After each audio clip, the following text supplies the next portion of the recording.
Welcome to our channel. Today we how to restore mastering levels with Adobe Media Encoder presets step by step clearly. Open Adobe Media Encoder on your computer. In the main interface, look for the plus button to add your media file. Select the audio or video file you wish to restore mastering levels for.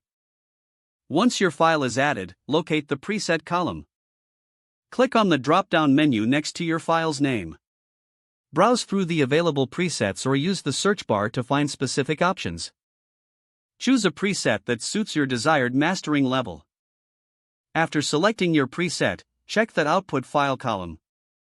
Click on the blue output file path to choose where to save your restored file. Make sure the file format is appropriate for your needs, such as MP3 for audio or H.264 for video. Once you've chosen the output location, click OK to confirm. Now, take a look at the settings icon next to your chosen preset. Click on the settings icon to customize further if necessary. In the settings window, adjust the audio quality settings to restore your desired mastering levels. Ensure the sample rate and bit depth align with your project's specifications. After making adjustments, click OK to return to the main interface.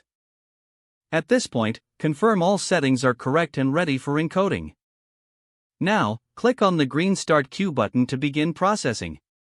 Wait for the encoding process to complete, which will be indicated by a status update. Once finished, navigate to the destination folder you set earlier to find your restored file.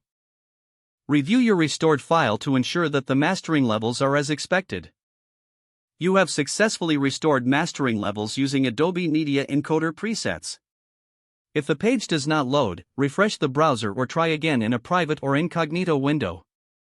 Make sure you are using the correct email address, then retype it carefully to avoid small typos. If your password is not accepted, use the reset option and create a new strong password you can remember.